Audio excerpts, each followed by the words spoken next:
Olá, eu sou o Cláudio Lessa, em Orlando, nos Estados Unidos, trazendo até você uma verdade verdadeira que ninguém pode contestar. Um grande homem é duro consigo mesmo, enquanto um homem fraco é duro com os outros. E se esse homem é um psicopata, um doente mental em estado gravíssimo, essa falha fica ainda mais evidente.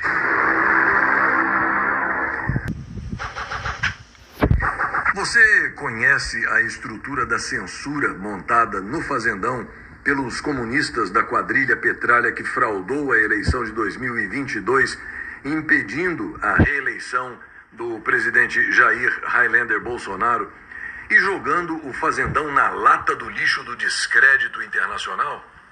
Pois então, dê uma olhada cuidadosa nesse gráfico aí, ao meu lado, apresentado por Mike Benz, ex-funcionário do Departamento de Estado, que era controlado por outra quadrilha criminosa, a dos democratas de extrema esquerda, que colocaram o zumbi Joe Biden na Casa Branca, enquanto quem dava as cartas de verdade era o incendiado de praia Barack Obama.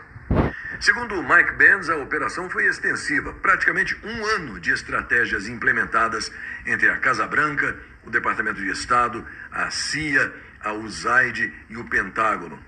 No topo, você pode ver o Departamento de Estado, a USAID e a CIA movimentando tudo por meio de uma instituição de fachada, a NED, para não deixar que a opinião pública tomasse conhecimento de que a CIA estava fazendo esse trabalho sujo. Abaixo deles, outras instituições para implementar uma cortina de fumaça ainda mais densa, e no Fazendão, os receptáculos mais evidentes: o inútil, caríssimo e corrupto Tribunal Superior Eleitoral, o psicopata, cujo nome não se pronuncia aqui, Lulu Boca de Veludo, muito assanhado, sempre pedindo ajuda dos norte-americanos e ignorando a tão sacrossanta soberania nacional. Abaixo desses canalhas, os vermes regiamente remunerados para implementar a censura e determinar o que era verdade e o que era mentira, o que podia ser falado ou publicado, ou o que e quem deveria ser silenciado. O CL News particularmente dá destaque a um desses vermes, a tal agência Lupa, que o CL News teve o prazer imenso de desmentir publicamente 2 vezes.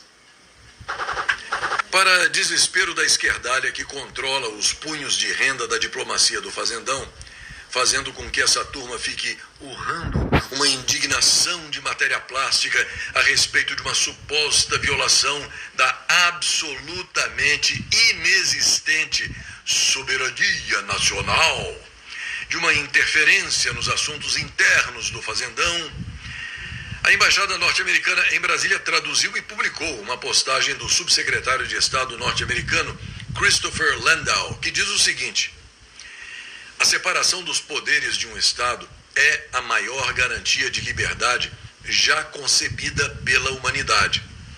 Nenhum poder, nem mesmo uma pessoa, pode acumular autoridade excessiva se for controlada pelos demais. Mas uma separação formal não significa nada se um dos poderes tiver meios de intimidar os demais a abrir mão de suas prerrogativas constitucionais. O que está acontecendo agora no Brasil ressalta esse ponto. Um único ministro do STF usurpou poder ditatorial ao ameaçar líderes dos outros poderes ou suas famílias com detenção, prisão ou outras penalidades. Essa pessoa destruiu a relação histórica de proximidade entre Brasil e os Estados Unidos, ao tentar, entre outras coisas, aplicar extraterritorialmente a lei brasileira para silenciar indivíduos e empresas em solo americano. A situação é sem precedentes e anômala, justamente porque essa pessoa veste uma toga judicial. Sempre é possível negociar com líderes dos poderes executivos ou legislativos de um país, mas não com um juiz que deve manter a aparência de que todas as suas ações são ditadas pela lei. Assim, nos encontramos em um beco sem saída. O usurpador se reveste do Estado de Direito, enquanto os demais poderes afirmam estar impotentes para reagir. Se alguém conhecer um precedente na história humana em que um único juiz, não eleito, tenha assumido o controle do destino de sua nação, por favor, avise. Queremos restaurar nossa amizade histórica com a grande nação do Brasil. Pois não deu outra. O desgoverno Petralha de ocupação comunista voltou a acusar os Estados Unidos de atacar a soberania nacional, depois que Christopher Landau falou o óbvio ululante ao acusar um suposto magistrado de usurpar o poder. O beco sem saída, a que se refere o subsecretário de Estado Chris Landau, na prática, gera situações como essa que você vê aí ao meu lado. Gripen, radares e submarinos ameaçados. Após a ofensiva de Trump contra o Brasil, os Estados Unidos cancelam reuniões com militares brasileiros e podem restringir o fornecimento de equipamentos e peças essenciais. Isso coloca em risco a manutenção dos caças Gripen, radares e submarinos. Com equipamentos essenciais ameaçados e o orçamento militar apertado, os comandantes agora alertam o maior ladrão da história do Brasil para o perigo iminente à segurança nacional. A reação dos canalhas na tentativa de escapar desse beco sem saída é essa, descrita por um pasquim, o Pasquim Folha de São Paulo. O Tribunal Superior do Trabalho constrói sala VIP no aeroporto de Brasília por R$1.500.000 e prevê regalias. Você pode acreditar se quiser, mas o tribunal alegou, na cara dura, que a sala VIP, onde esses meliantes togados terão direito a espaço exclusivo e transporte privativo, é uma medida que pretende resguardar a segurança desses indivíduos e evitar, abre aspas, a aproximação de pessoas inconvenientes, fecha aspas. Se não me engano, vale lembrar que são as pessoas inconvenientes, ou seja, você e eu, que estão pagando por mais essa regalia. E por falar na bandidagem togada, você se lembra de uma denúncia de Caixa 2 contra o picolé de chuchu, merendeiro e aborteiro Opus Dei, envolvendo a empreiteira Odebrecht?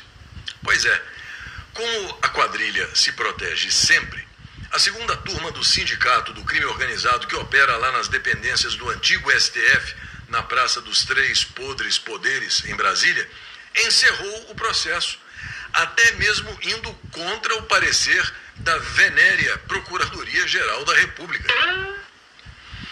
Ainda sobre essa mesma laia, circula nas mídias sociais que o advogado do presidente Donald Trump deu uma bela debochada no peixe ensaboado aí da foto, que foi sorteado relator da ação Petralha, que busca barrar o cumprimento pelos bancos brasileiros das sanções dos Estados Unidos contra o psicopata. Segundo o advogado de Trump, hoje em dia, estar no STF do Brasil é como jogar roleta russa.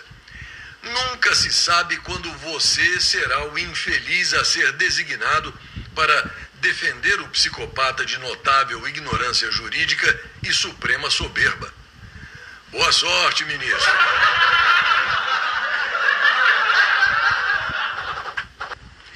Desde a redemocratização de 1945-46, ou seja, o fim da ditadura do Estado Novo, até hoje, a cláusula pétrea não escrita da política brasileira é: o Estado de São Paulo não pode ter poder político equivalente à sua pujança econômica. Nos últimos momentos da ditadura de Getúlio Vargas, o então ministro da Justiça, Agamenon Magalhães, político pernambucano, baixou uma lei eleitoral cuja fórmula limitava a proporcionalidade da população para efeito da distribuição de cadeiras por estado na Câmara dos Deputados. Esse artifício foi repetidamente utilizado na regulação de todos os pleitos, inclusive durante o regime autoritário de 1964 a 1985. Em abril de 1977, ainda escabriado com os avanços da oposição representada pelo MDB naquela época, na eleição de 1974, o general-presidente Ernesto Geisel fechou o Congresso e reformou a Constituição usando os poderes ditatoriais conferidos pelo Ato Institucional número 5. A essência da fórmula eleitoral do chamado Pacote de Abril era a mesma das leis anteriores e posteriores. Um piso alto para o número de deputados federais para os estados mais atrasados e um teto baixo para São Paulo e outros estados desenvolvidos. A Assembleia Nacional Constituinte de 1987-88 seguiu por esse caminho. Hoje, o piso é de 8 deputados federais por estado e o número máximo é de 70 para São Paulo. Se valesse a regra de uma pessoa, um voto, São Paulo deveria ter mais de 100 deputados. Além dessa pequena aula, o professor Paulo Kramer, também muito gentilmente, ainda me repassou 2 links de reportagens recentes que explicam o que ele chama, muito apropriadamente, de patologia política que faz tanto mal ao federalismo do fazendão. Os links são esses que estão aí na sua tela, reduzidos para que fique mais fácil para você tomar nota. E agora uma informação que deve ficar no seu radar. André Santos Esteves, conhecido como Dedé, é um bilionário banqueiro brasileiro com um patrimônio de 6 bilhões e 900 milhões de dólares em março de 2025. André Esteves é chairman do BTG Pactual, o maior banco de investimentos da América Latina. Nascido em 1968 no Rio de Janeiro, ele se formou em ciência da computação. Envolvido com filantropia ambiental e educacional, André Esteves enfrentou controvérsias, como uma prisão em 2015, tendo sido absolvido em 2018. Neste mês de agosto do ano da graça de 2025, André Esteves, ou Dedé para os íntimos, esteve em Brasília para reuniões fechadas com os operadores do Sindicato do Crime Organizado, instalado no prédio do antigo STF, na Praça dos Três Podres Poderes. As reuniões, especialmente com o psicopata, com o laxante boca de caçapa e com o peixe ensaboado, foram para tratar das sanções dos Estados Unidos. Além dessas 3 figuras, os encontros contaram também com o tal Bessias, da AGU, e do venério PGR Paulo Blenot.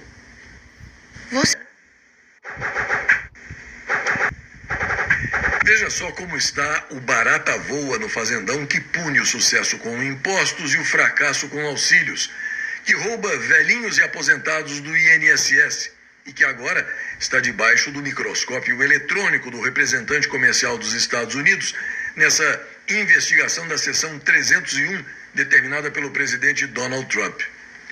Um banco suíço, muito certinho, muito limpinho, muito cheiroso, recebeu um bônus milionário de empresas ligadas a 2 figuras investigadas pela Polícia Federal para criar fundos e vendê-los a investidores. O prejuízo foi bilionário, chegando a 1 bilhão e 600 milhões de reais. As 2 empresas, na iminência de entrar em recuperação judicial e despencar em valor de mercado, tinham como sócios e fundadores 2 homens investigados por desvios, lavagem de dinheiro e envolvimento com doleiros, o que foi criteriosamente omitido pelo banco suíço aos investidores. Resumo da ópera bufa. Quem acreditou no retorno dos fundos perdeu cifras milionárias. O relato do Luiz Vassalo, que fez uma reportagem exclusiva para o portal Metrópolis, dá a dimensão exata dessa encrenca. Aportes de centenas de milhões de reais, quebradeira de empresas e executivos correndo para se desfazer de imóveis de luxo. Esse é o roteiro que levou a um prejuízo de 1 bilhão e 600 milhões de reais no mercado financeiro. O rombo provocou uma guerra entre investidores, o banco que vendeu os papéis e empresários envolvidos. Entrevistas e documentos obtidos pelo Metrópolis revelam detalhes dessa história. Este é Ricardo Del Neri, dono de empresas de energia eólica. Ele é acusado de pagar propinas a diretores de uma estatal em troca de um aporte bilionário em uma de suas empresas. Delatores disseram que teve até acerto da fraude em voo de jatinho. A empresa investigada entrou em recuperação judicial. Já Sérgio Reinas, também no setor de energia, foi alvo da PF na Lava Jato do Rio, sob suspeita de ajudar doleiros do esquema do ex-governador Sérgio Cabral. Sua empresa de energia foi alvo de buscas e até bloqueios na operação policial. Relatórios do COAF mostram que transações suspeitas também foram feitas pela companhia. Investigados em diferentes operações da Polícia Federal, Reinas e Del Neri têm algo em comum. Empresas fundadas por eles contrataram o banco Credit Suisse, hoje incorporado ao UBS, em 2021 para assessorá-las e vender seus papéis no mercado financeiro. Elas pagaram juntas bônus de 47 milhões de reais ao banco, segundo documentos das próprias empresas obtidos pelo Metrópolis. Em outra ponta, foi para seus próprios investidores que o banco vendeu papéis dessas empresas. Hoje, esses investidores apontam um possível conflito de interesse por parte da instituição financeira suíça. Um dos fundos era o Wave, que investia na 2W Energia, empresa de Del Neri. O outro era o Solar, que aportou na Rio Alto Energia, fundada por Reinas. Ao vender esses papéis no mercado, o banco não citou as operações da Polícia Federal contra fundadores das empresas. Mencionou apenas um procedimento da Receita contra a empresa anterior de Del Neri. Sobre o passado das empresas e dos sócios dessa estruturação, o Credit Suisse nunca informou absolutamente nada. Pelo contrário, informaram que era uma estrutura feita totalmente pelo Credit Suisse, com todas as análises criteriosas da instituição. Vídeos obtidos pelo Metrópolis mostram empresários e representantes do banco tranquilizando investidores em meio à crise das empresas. A gente já tinha comprado energia nos preços bem baixos, quase nas mínimas do mercado, então estamos entregando. Então a gente continua honrando em nossos contratos e tendo a receita que a gente planejava. Tá? Esses são os updates aqui da Complexo Santa Luzia. 3 meses depois desse vídeo, a Rio Alto começou a naufragar. O Credit Suisse nunca informou o que estava ocorrendo. Eu descobri somente quando eu realmente entrei na conta e o dinheiro não estava lá. Em meio ao derretimento das empresas, empresários começaram a transferir a filhos, esposas e até seus próprios pais imóveis milionários. Comprado por 17 milhões de reais, esse apartamento em um condomínio de luxo foi doado por Del Neri a sua esposa. Esse patrimônio está na mira de investidores que tentam bloquear bens na justiça e reaver os prejuízos. Eles acusaram, por exemplo, mudanças em documentos de cartório para tornar impenhorável uma casa de veraneio de 30 milhões de reais. Ela fica em um conhecido condomínio de bilionários e banqueiros no interior de São Paulo. Esses imóveis têm sido penhorados pela Justiça, que reconheceu que, em meio ao rombo dos investidores, os empresários tentaram blindar seus patrimônios de cobranças. Ainda segundo o portal Metrópolis, a defesa de Ricardo Del Neri afirmou que a execução que levou ao bloqueio de um dos imóveis dele é nula e que não existe movimento de blindagem patrimonial, pois haveria garantias suficientes para assegurar o cumprimento das obrigações. Sobre a denúncia oferecida contra Del Neri após a operação da Polícia Federal, a defesa diz que os fatos citados datam de 2014, tramitam em segredo de justiça e até o presente momento Ricardo Del Neri não foi sequer citado. De toda forma, se e quando for citado, ele comprovará a inocência dele. Já o banco UBS, que incorporou o Credit Suisse, afirmou que não vai se manifestar. E mais uma coisa, a Tininha Souza recomenda, e o CL News reforça essa recomendação, de que é melhor você ir dormir cedo, porque amanhã você tem que trabalhar. Afinal de contas, nós temos muitos impostos para pagar. Veja o exemplo da JBS, dos irmãos açougueiros Joesley e Wesley Batista. Eles deixaram de pagar 8,520 bilhões de reais em impostos federais entre janeiro de 2024 e maio de 2025, um valor equivalente a 68% do próprio lucro.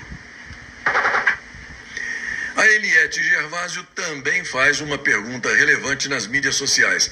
Ela quer saber o motivo de o irmão do Luladrão, o maior ladrão da história do Brasil, não estar usando tornozeleira eletrônica. Afinal de contas, são 90 bilhões de reais roubados. Ela ainda pergunta: alguém sabe informar se a Polícia Federal realizou alguma operação contra o irmão do maior ladrão da história do Brasil? A Gazeta do Povo informa que o presidente Donald Trump está intensificando esforços para organizar um encontro trilateral com Vladimir Putin e Volodymyr Zelensky, numa tentativa de encerrar a guerra na Ucrânia, que já dura 3 anos. A estratégia, porém, está gerando apreensão entre aliados europeus e na própria Ucrânia, que temem ser marginalizados nas negociações sobre o futuro ucraniano. Nesta sexta-feira, Trump e Putin se encontrarão no Alasca para discutir o conflito ucraniano. A ausência confirmada do catatal Zelensky neste primeiro encontro levanta sérias preocupações em Kiev e nas capitais europeias sobre possíveis acordos feitos sem a participação ucraniana. O vice-presidente dos Estados Unidos, J.D. Vance, confirmou ontem que a administração trabalha para viabilizar uma reunião que inclua os 3 líderes. Em entrevista à Fox News, o vice-presidente J.D. Vance defendeu que Trump precisa ser uma força decisiva para superar o impasse histórico entre Moscou e Kiev.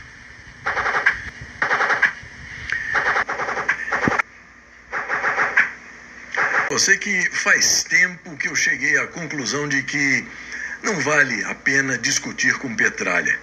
O nível de ignorância intencional e de alucinação mecânica dessa gente é simplesmente desanimador. Hoje,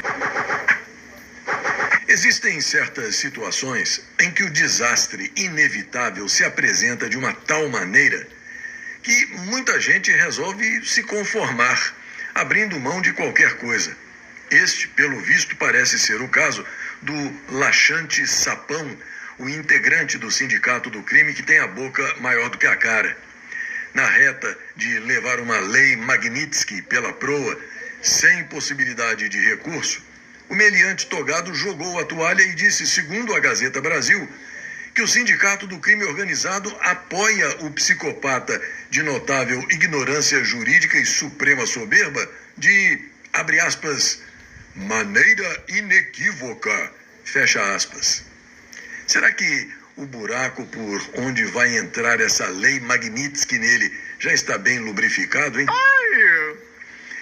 Ao mesmo tempo, surge a notícia de que o integrante do Sindicato do Crime Organizado, conhecido popularmente como Zé Peruca, estaria inclinado a pedir vista e, com isso, adiar o julgamento do presidente Jair Highlander Bolsonaro para março de 2026.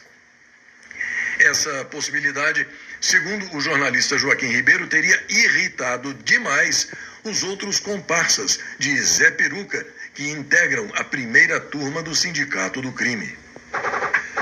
A Gazeta Brasil traz uma informação sobre o delinquente diplomático que atende pela alcunha de Papa Smurf, ou Megalonanico, e é descrito como assessor especial do desgoverno Petralha de ocupação, embora ele seja, na realidade, o verdadeiro chanceler do Fazendão e responsável por toda a calamitosa performance brasileira no cenário internacional hoje em dia. A Gazeta Brasil conta que Papa Smurf, o megalonanico, disse que o pedido do presidente Donald Trump para que a China quadruplique a compra de soja norte-americana revela, entre aspas, abre aspas, quase um estado de guerra contra o Brasil, fecha aspas. Esse defensor descarado da implantação à força do comunismo no fazendão, aliado explícito de terroristas e vagabundos internacionais de todos os matizes, agora fica chiando, coitadinho, porque, segundo ele, isso não é uma coisa ganha na competição comercial, é algo que é ganho na força. Coitadinho, agora Papa Smurf, o megalonanico, se faz de vítima, cofiando a barbinha branca. Que nojo dessa laia!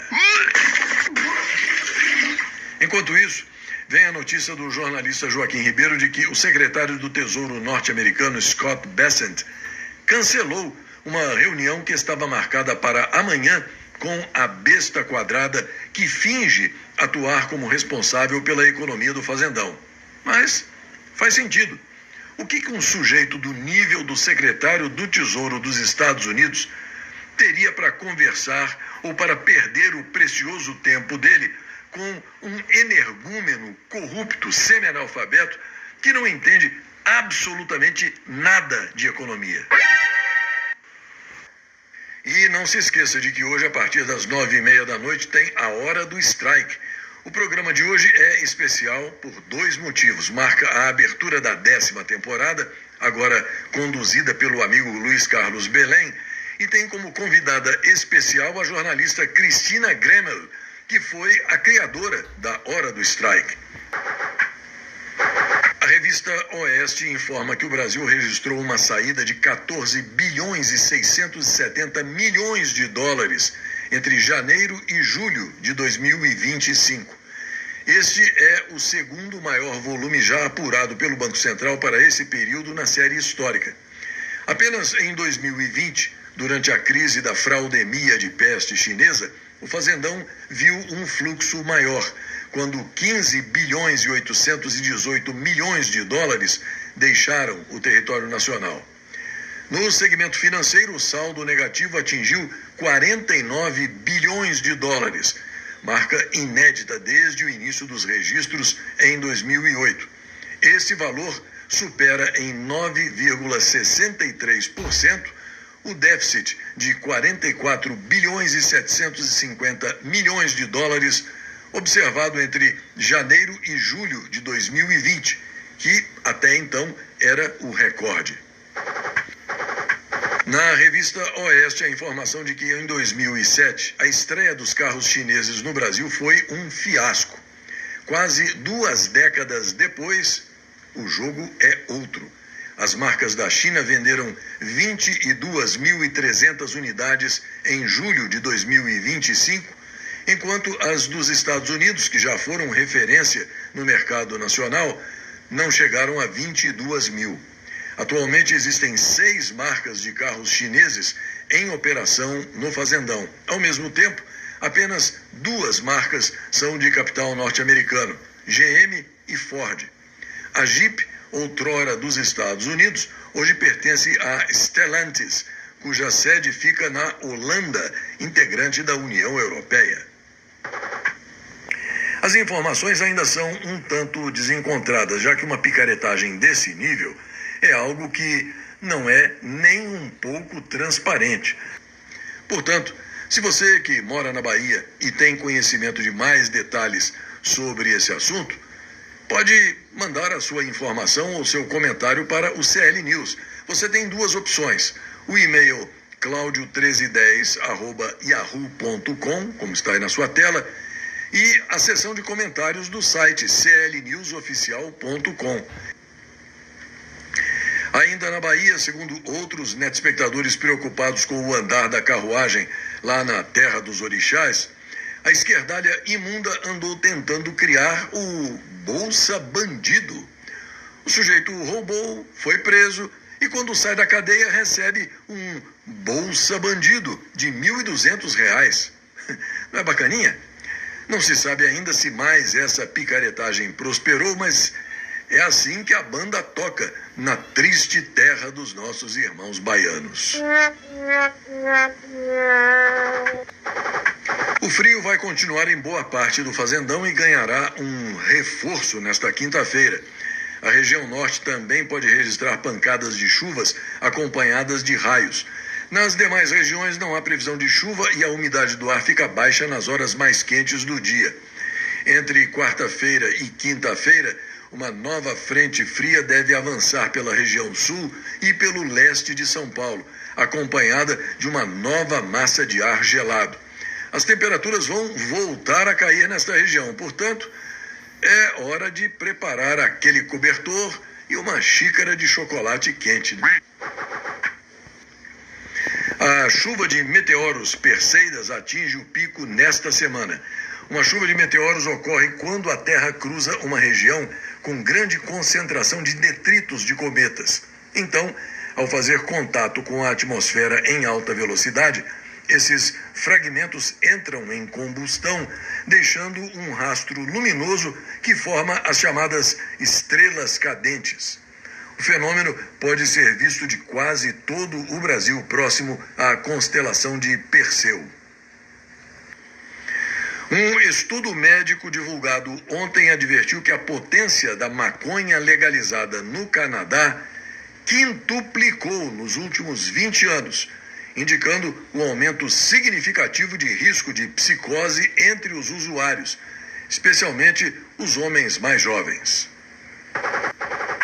O jornalista Joaquim Ribeiro informa que um avião russo Ilyushin IL-76, prefixo RA-78765, da Aviacon Zitotrans, sancionado pelos Estados Unidos desde 2023 pelo Escritório de Controle de Ativos Estrangeiros, por causa de laços com setores de defesa russos, pousou em Brasília no domingo, no dia 10 de agosto, procedente de Moscou.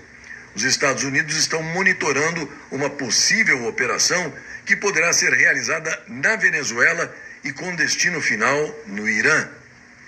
Outras informações, além dessas que já foram dadas pelo Joaquim Ribeiro, dão conta de que estaria sendo preparado, organizado e executado um resgate do narcoditador Nicolás Maduro, que seria trazido da Venezuela por militares brasileiros até Brasília e de lá para o exílio no Irã. Também na Venezuela, a narcoditadura do podre Nicolás Maduro prendeu uma ativista que denunciou agressão contra mães de presos políticos. O Walking Dead narco-procurador-geral venezuelano Tarek William Saab confirmou a prisão da ativista de direitos humanos Marta Lía Grajales.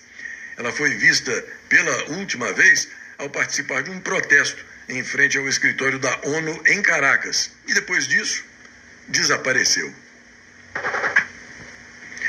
Em 1851, o inventor e empresário norte-americano Isaac Singer recebia uma patente para a máquina de costura. Em 1883, o último quagga, uma subespécie de zebra da planície, morria num jardim zoológico de Amsterdã. Em 1960, ocorria o lançamento do Echo 1A, o primeiro satélite de comunicação bem-sucedido da NASA. Em 1980, era firmado o Tratado de Montevidéu, visando melhorias e cooperação econômica entre os países da ALAUC, Argentina, Brasil, Chile, México, Paraguai, Peru e Uruguai. Em 1990, Sioux, o maior e mais complexo esqueleto de Tyrannosaurus Rex encontrado até hoje, era descoberto em Dakota do Sul. Em 2017, o comício intitulado União da Direita, realizado em Charlottesville, na Virgínia, terminou com 3 mortos e cerca de 35 feridos, depois que manifestantes a favor e contra o comício entraram em choque. E mais uma coisinha. Nada pode derrotar alguém que é grato pelo que tem, gosta do que faz e trabalha para conseguir o que quer. Até a próxima.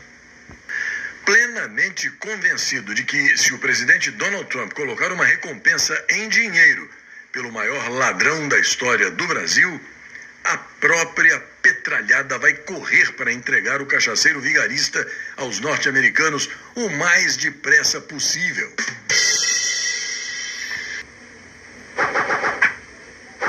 Você sabe perfeitamente bem que o CL News não dá ibope para bandido. Eu evito ao máximo adicionar imagens, notícias e muito menos vídeos dessa laia. Mas hoje o CL News abre uma exceção por motivos de estímulo à pesquisa científica. Será que algum netespectador, conhecedor ou mesmo especialista em body language ou linguagem corporal, saberia traduzir e explicar o que significa quando alguém, com voz de quem acabou de sair de um sepultamento de ente querido, com aquela proverbial cara de bunda, afirma que apoia de maneira inequívoca as ações de um psicopata, mas que, ao mesmo tempo, mexe a cabeça negativamente? O que significa todo esse conjunto de manifestações corporais exibidas pelo laxante sapão? Quem puder explicar pode enviar a sua mensagem para o clnewsoficial.com, clicando no título do CL News para escrever o comentário. Agora, veja o vídeo. Nenhum incômodo quanto a decisões do ministro Alexandre de Moraes, que, como eu já disse em outro momento, cumpriu e cumpre um papel importantíssimo na defesa da democracia brasileira. E nós o apoiamos de maneira inequívoca. Ao mesmo tempo, a colunista Andresa Matais, do portal Metrópolis, mostra que, ao que tudo indica, os operadores do Sindicato do Crime Organizado instalado nas dependências do antigo STF, lá na Praça dos Três Podres Poderes, em Brasília, ainda não absorveram a grandiosidade, a enormidade, a periculosidade da encrenca em que eles estão metidos. A Andresa Matais diz que aqueles que ela chama de supremos, entre aspas, agora estão falando em retaliar os bancos norte-americanos e a Amazon. Coitadinhos, até os meliantes togados mais contidos estão dizendo que não é possível, todos os dias, a família Bolsonaro ou algum porta-voz do presidente Donald Trump mandar recados ameaçadores. Essa turminha ainda não percebeu que o combinado não sai caro e quem avisa amigo é. E em vez de tomar tenência, fica dando chilique e fazendo ameaças vazias. É ou não é sem noção? Com a notícia da revista Oeste, que informa que o desgoverno Petralha de Ocupação atrasou a criação do cadastro de predadores sexuais, demonstrando completa falta de interesse sobre o assunto, subitamente o noticiário foi invadido por comentários a respeito de um vídeo produzido por um paranaense, um tal de Felca, que pela cara deveria ser chamado de Fecal, logo coroado como grande influenciador digital. Quem tem mais de 2 neurônios ficou se perguntando: quem é esse tal de Felca ou Fecal na fila do pão? Ele é o famoso quem, subitamente elevado à condição de subcelebridade, sendo que ninguém sabe quem ele é. Comportamento típico de brasileiro subserviente. Enfim, o tal Felca ou Fecal produziu um vídeo supostamente bombástico sobre a erotização de crianças. Um escândalo que não pode ser ignorado de jeito nenhum. Bacaninha, mas ninguém parou para olhar quem é realmente esse tal de Felca e qual o verdadeiro motivo do tal vídeo bombástico que ele fez. Acontece que ficou revelado que esse tal de felca fecal é gato que se passa por lebre. O tal vídeo jamais teve a intenção de fazer com que as autoridades saíssem atrás dos pedófilos e dos criminosos sexuais. A jogada era outra, muito outra. Reforçar a narrativa da esquerdalha, que só pensa na necessidade de regular as redes, de controlar as mídias sociais ou, para falar a palavra certa, censurar. Você viu que Nossa Senhora da Internet, nossa mãe amantíssima que jamais se esquece de coisa alguma, também percebeu mais essa picaretagem montada pela esquerdalha e misericordiosamente trouxe um vídeo desse tal felca fecal comemorando o bloqueio da plataforma X em setembro do ano passado e curtindo a censura com champanhe. Se você ainda não viu, veja agora. O Twitter acabou! O Twitter acabou!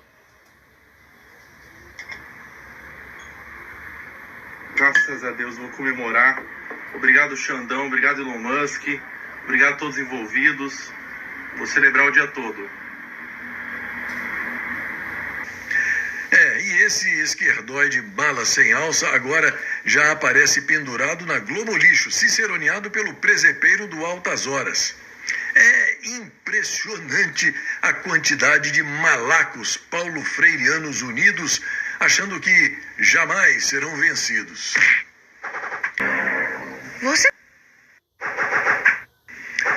O IPCA de julho subiu 0,26% depois da alta de 0,24% em junho, segundo o IBGE.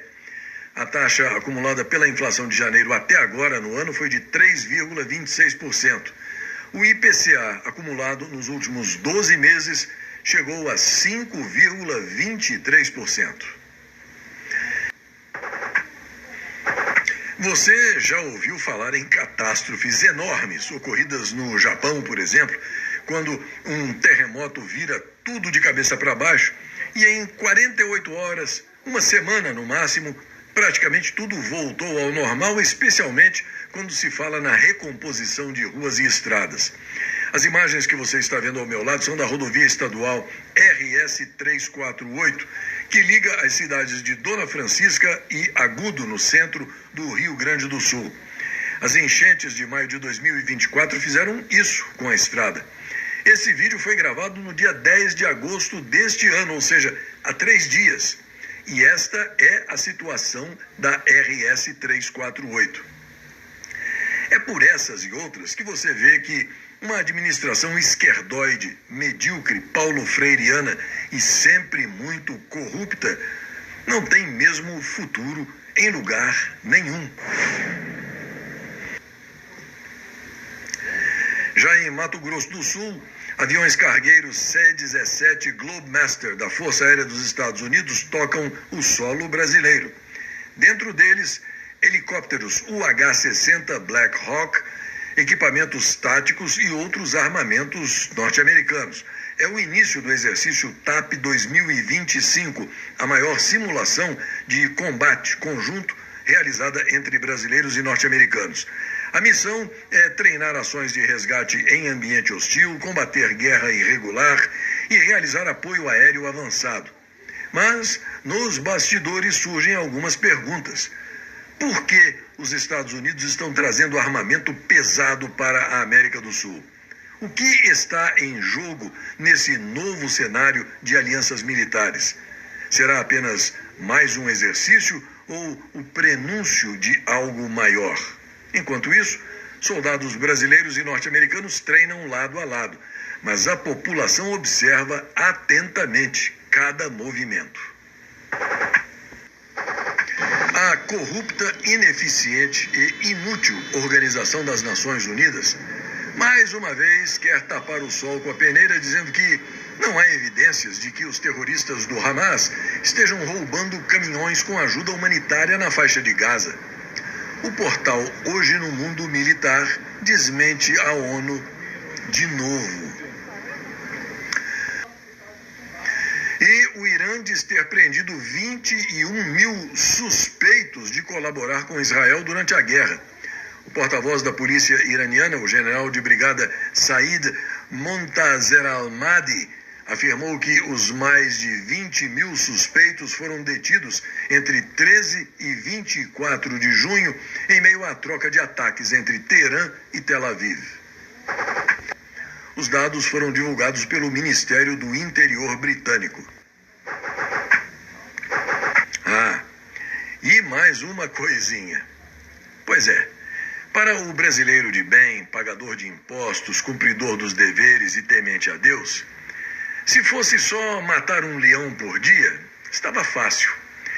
Mas é preciso ignorar as antas, esquecer dos jumentos, dar capim aos burros, desviar das cobras, engolir sapos e ficar ouvindo um bêbado contando uma mentira atrás da outra.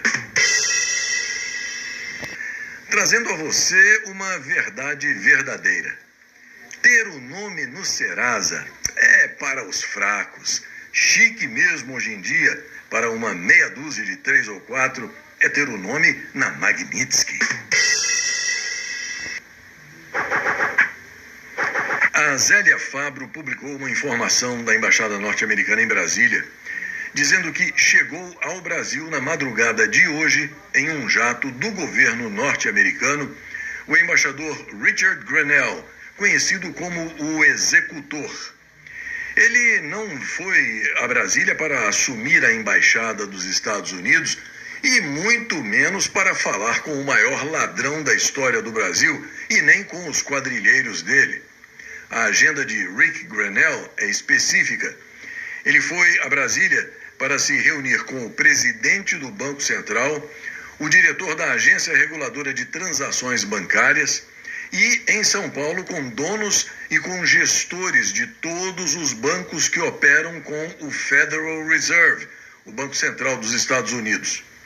O embaixador Richard Grenell é o responsável pela fiscalização da aplicação da lei Magnitsky e, pelo que se sabe, é informado pela CIA quando um sancionado burla as sanções. O céu amanheceu escuro hoje no Distrito Federal e o pânico parece ter tomado conta de Brasília.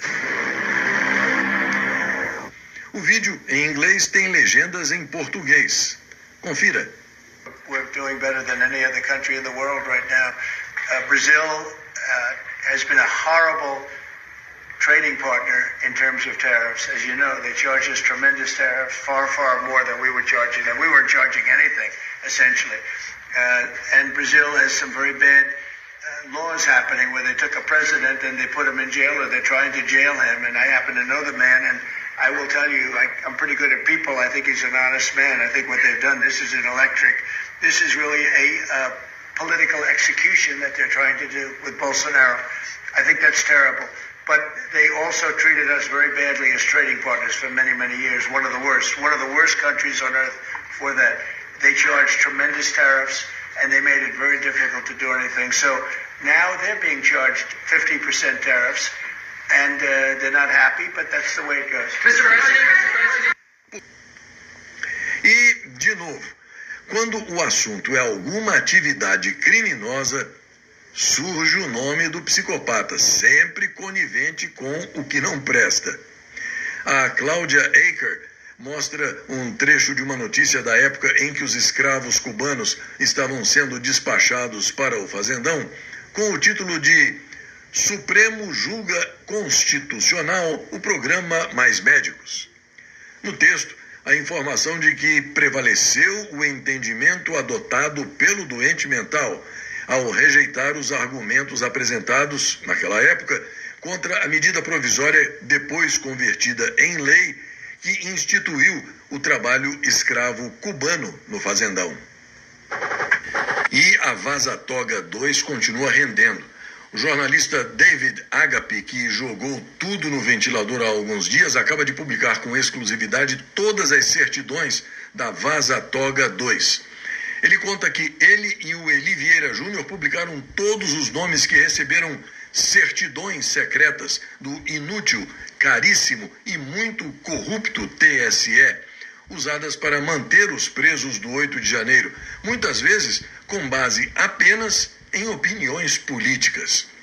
Cada nome tem um número, SEI, que permite a qualquer advogado exigir do TSE e do Sindicato do Crime Organizado, operado por 11 meliantes togados no prédio do antigo STF, na Praça dos Três Podres Poderes, a íntegra dessas certidões e as explicações dos motivos de elas não terem sido anexadas aos processos. O David Agape lembra que, agora, a informação está nas suas mãos. É hora de pedir respostas. A Gazeta Brasil informa que o aluguel residencial disparou 10,28% nos últimos 12 meses, explodindo o crescimento da inflação oficial, que é de 5,25%. O levantamento, baseado em informações de 36 cidades, mostra que imóveis com 4 dormitórios lideraram a valorização, com alta de 11,33%, enquanto unidades de 2 dormitórios tiveram um aumento médio de 9,90%. Das 36 localidades monitoradas, 34 registraram aumento nos aluguéis residenciais. As 20 capitais com a maior alta acumulada nos últimos 12 meses são essas que estão desfilando aí ao meu lado na sua tela. Já Brasília registrou uma queda de 1,26% e Aracaju recuou 0,06% no preço dos aluguéis. E é aquela história, né? A esquerdalha depende dos votos dos deserdados, dos miseráveis, dos ignorantes, dos sem-teto. Isso é um fato. Então, nada mais justo do que aumentar a clientela. O desgoverno Petralha de ocupação, ao dobrar o número de moradores de rua, está apenas protegendo seus interesses. Uma brasileira foi premiada pela Apple pelo desenvolvimento de um aplicativo sobre inteligência artificial. Larissa Ayumi desenvolveu um aplicativo que explica o funcionamento da inteligência artificial generativa e foi uma das vencedoras do Swift Student Challenge. O Brasil está sendo representado por 5 estudantes do ensino médio na 18ª Olimpíada Internacional de Astronomia e Astrofísica. A competição, que se estende até o dia 21 de agosto, é realizada desta vez em Mumbai, na Índia. O Kremlin divulgou a agenda oficial da reunião de Donald Trump com Vladimir Putin. Os dois vão realizar uma reunião de cúpula na base militar Elmendorf-Richardson, perto de Anchorage, a capital do Alasca. O encontro terá início às 11h30 da manhã, horário local, e terá como tema central a busca por um acordo para encerrar a crise na Ucrânia, segundo informou o Kremlin. De acordo com Yuri Ushakov, assessor do Kremlin para a política internacional, a reunião começará com um encontro reservado entre os dois líderes, seguido de uma sessão ampliada com delegações formadas por 5 altos funcionários de cada lado, incluindo um café da manhã de trabalho. Além da questão ucraniana, estarão na pauta temas como segurança internacional, estabilidade mundial e assuntos regionais e econômicos. Segundo o assessor Yuri Ushakov, a cooperação econômica e comercial entre os dois países, Estados Unidos e Rússia, tem um enorme potencial que, infelizmente, ainda não foi plenamente aproveitado. Bom, tem gente dizendo por aí, sem confirmação, que os russos estão querendo levar o podre narcoditador Nicolás Maduro para um exílio lá no Irã, para evitar que alguém ganhe os 50 milhões de dólares oferecidos pelo governo norte-americano pela captura dele.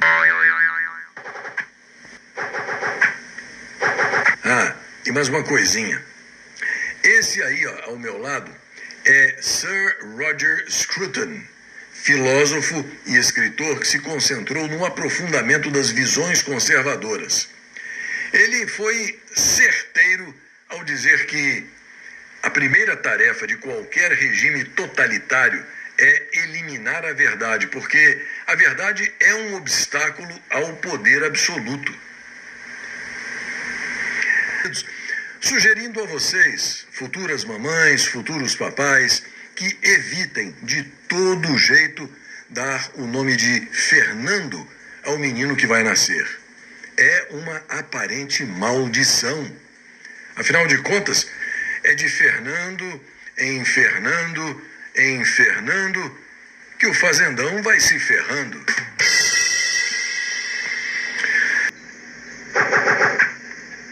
A revelação de que o diáfano e purpurínico Lulu Boca de Veludo possui um apartamento em Miami que vale 22 milhões de reais, paga condomínio de 15 mil reais por mês e impostos anuais acima de 270 mil reais e foi comprado à vista num esquema financeiro de offshore envolvendo os supostos filhos dele numa empresa de fachada, deixou o fazendão em polvorosa esta semana, com aquela famosa pergunta que não quer calar. Como é que um funcionário público, mesmo de alto escalão, tem essa grana afrodescendente toda para comprar algo assim à vista e nem precisando de financiar? E é a tal história, né? 22 milhões de reais é um caminhão de dinheiro. E todos os imóveis que a família Bolsonaro comprou ao longo de toda a vida, somados, não chegam nem à metade do valor de um único imóvel comprado à vista pelo golpista Usaid Lulu Boca de Veludo, aqui nos Estados Unidos. Você se lembra? Bateram no presidente Jair Highlander Bolsonaro por mais de um ano por causa desses imóveis. Mas agora, o silêncio é completo e absoluto a respeito do apartamento desse emérito disseminador de fake news que já deveria ter sido destituído por cometer crime de responsabilidade. Mas o que se informa na realidade é que se esses 22 milhões de reais impressionam, o que será que vai acontecer quando se divulgar amplamente que tem um outro operador do sindicato do crime, cuja alcunha é laxante ou sapão, com mais de 1 bilhão de reais, bilhão com B, em terra, cavalo e gado, em nome de uma sobrinha? Você sabe, é um daqueles arranjos que cheiram a laranja para driblar declarações e investigações, como se heranças milagrosas caíssem do céu, né? Até o Jason Miller, assessor do presidente norte-americano Donald Trump, postou 3 pares de olhos arregalados quando leu essa informação dada pelo influenciador da economia Renato Breia. Tem também a imobiliária Nunes e Marques, administradora de imóveis, sediada em Teresina, que comprou uma mansão de 4,5 milhões de reais em dezembro de 2021. Segundo o portal Metrópolis, as sócias são a esposa e a irmã de um integrante do sindicato do crime. O Drink de Grafeno quis saber detalhes da empresa F. Rocha Eletros e Construção Limitada e descobriu que a empresa foi fundada no dia 26 de novembro de 2019 em Espinosa, em Minas Gerais, e atuava no comércio varejista de eletrodomésticos, áudio, vídeo, materiais de construção e afins. Atualmente, a empresa, que teve como sócios Florival Rocha Júnior e Denise Rocha Nassif, irmãos da Bruxa do 71, irmã gêmea de Bento Carneiro, o vampiro brasileiro, está com status de encerrada na Receita Federal. Mas o Drink de Grafeno também pediu para saber mais sobre a empresa Zanin Martins e Advogados e a relação dela com a empresa Crown, criada em Luxemburgo. O que foi informado é que essa Crown esteve metida numa briga judicial em que a mulher do laxante sapão e a mulher do peixe ensaboado defendiam a Crown, enquanto a macaca negra, mulher do golpista psicopata, defendia o grupo Petrópolis. Para resumir uma longa história, os conflitos de interesse e as decisões judiciais controvertidas se amontoaram nesse caso. O drink de grafeno, sempre curioso, quis saber também qual a ligação da empresa Al-Nakla, Investimentos e Participações Limitada, e a família do operador do Sindicato do Crime, que é crente do pé quente, na exploração de ouro e grafeno. Ele ficou sabendo que a ligação envolve a Palm Miracatu, empresa formada em 2019 pelos tios do crente do pé quente, e a Al-Nakla Investimentos, que obtiveram licenças para explorar ouro e grafita, a fonte do grafeno, em São Paulo. E quais as origens da família do crime narcolumbre? O petralha escravocrata Alexandre Quadrilha afirmou ao G1 que o visto dele não foi cancelado porque está vencido desde 2024.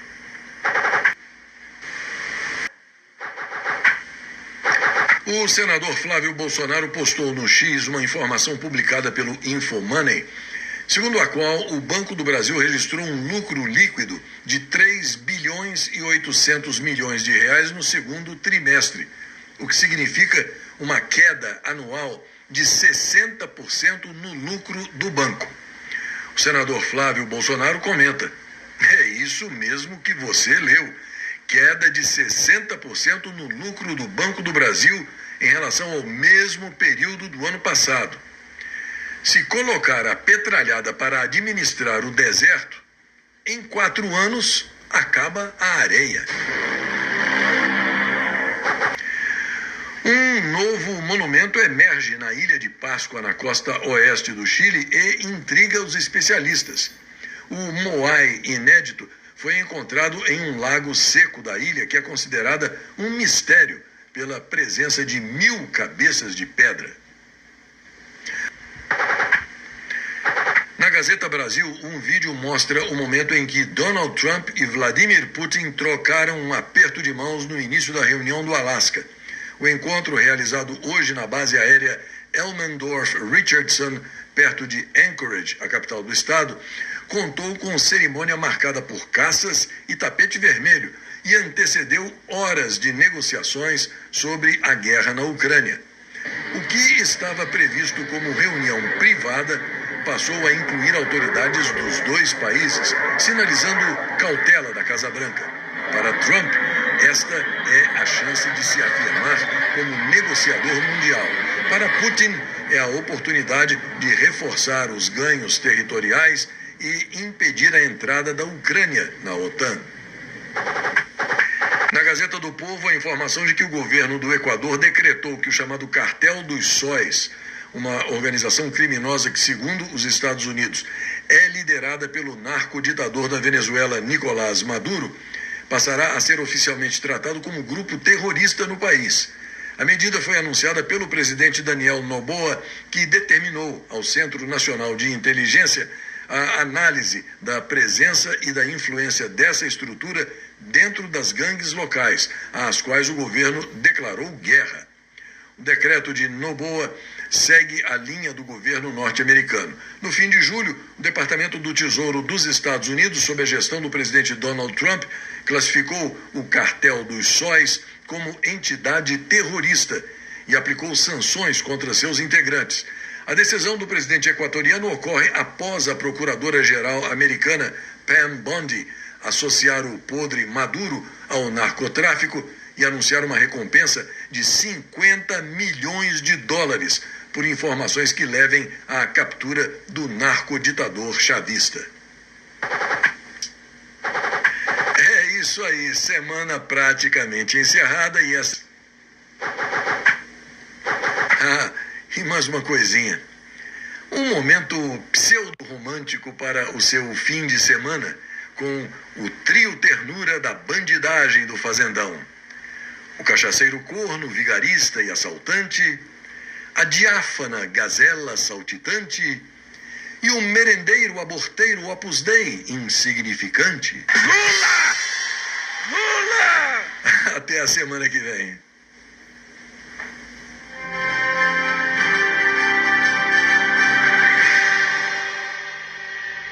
Mais que um livro, um mapa para sua identidade masculina. Descubra seu arquétipo. A Bíblia dos Arquétipos.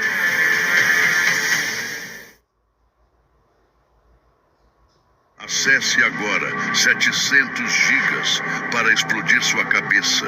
Escaneie e acesse tudo.